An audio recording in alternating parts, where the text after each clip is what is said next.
আশুলিয়ায় হত্যার পর ৬ জনের লাশ পোড়ানো মামলার আনুষ্ঠানিক অভিযোগ দাখিল করা হবে আজ। এর আগে গত ১৯ জুন এই মামলার তদন্ত প্রতিবেদন হাতে পায় প্রসিকিউশন, যাতে ১৬ জনকে অভিযুক্ত করা হয়। আন্তর্জাতিক অপরাধ ট্রাইব্যুনাল ২-এ এই অভিযোগটি দাখিল করা হবে। সকালে এই মামলায় গ্রেফতার পুলিশ কর্মকর্তা আবদুল্লাহ হিল কাফি, শাহিদুল ইসলাম সহ ৭ জনকে ট্রাইব্যুনালে হাজির করা হয়।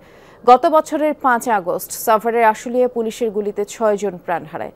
এরপরে পুলিশ ভ্যানে তাদের লাশ তুলে আগুনে পুড়িয়ে দেওয়া হয়। আর প্রসিকিউশন জানায়, নৃশংস এই ঘটনার সময় একজন জীবিত ছিলেন, কিন্তু তাকেও আর বাঁচতে দেয়নি অভিযুক্তরা। পেট্রোল ঢেলে জীবন্ত মানুষকেই পুড়িয়ে মারা হয়।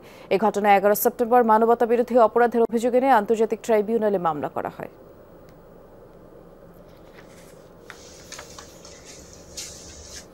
এ ব্যাপারে খোঁজ খবর রাখছেন আমাদের সহকর্মী মাইনুল মারুফ। আন্তর্জাতিক অপরাধ ট্রাইব্যুনালে আছেন তিনি। মারুফ, এই অভিযোগ কখন নাগাদ দাখিল করা হবে, একটু বিস্তারিত জানাবেন আমাদের। বৃষ্টি, আজ ১১টার দিকে হয়তো এই অভিযোগ দাখিল করা হবে এবং এ নিয়ে কিন্তু শুনানি হবে, এবং যদি অভিযোগ আমলে নেন, পরবর্তীতে এই মামলার যে সকল কার্যক্রম রয়েছে, যেমন পলাতক আসামিদের জন্য পত্রিকায় বিজ্ঞাপন দেওয়া, তাদের পক্ষে আইনজীবী নিয়োগ, সেই সকল আইনি যে সকল ধারা রয়েছে সেগুলো কিন্তু পরবর্তী ধাপে ধাপে আসবে। এবং আমি জানিয়ে রাখি, আজ সকালে কিন্তু এই মামলার মোট ৭ জনকে আজকে ট্রাইব্যুনালে হাজির করা হয়েছে, এবং আজ কিন্তু ট্রাইব্যুনাল ২-এ তাদের এই আনুষ্ঠানিক অভিযোগ দাখিল করা হবে তাদের বিরুদ্ধে। এবং গত ১৯ তারিখ যেমনটা বলছিলেন যে তারা কিন্তু এই অভিযোগ বা তদন্ত সংস্থা প্রসিকিউশনের কাছে কিন্তু অভিযোগ জমা দিয়েছিল, এবং তার প্রেক্ষিতে কিন্তু এখানে আসামি করা হয়েছে সাবেক সেখানকার যে আশুলিয়ার সাবেক এমপি সাইফুল ইসলাম সহ মোট ১৬ জনকে। এবং জানিয়ে রাখি যে জুলাই আগস্টে যে নারকীয় হত্যাযজ্ঞ চলেছে, দেশ জুড়ে প্রায় ১৪০০রও বেশি মানুষকে হত্যা করা হয়েছে, সকল যে নারকীয়তা বা নৃশংসতাকে কিন্তু এই ঘটনাটি হার মানায়।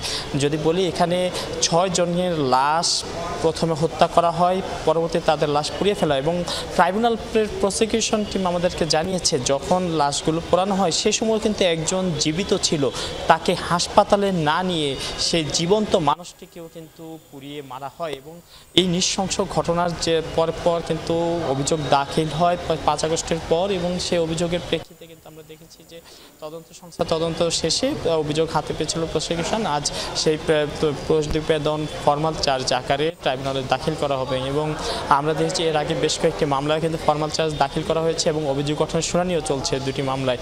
এবং এটি নিয়ে হয়তো আরও একটি মামলায়, যে জুলাই আগস্টের গণহত্যা, তার কিন্তু বিচার কাজ এগিয়ে চলছে।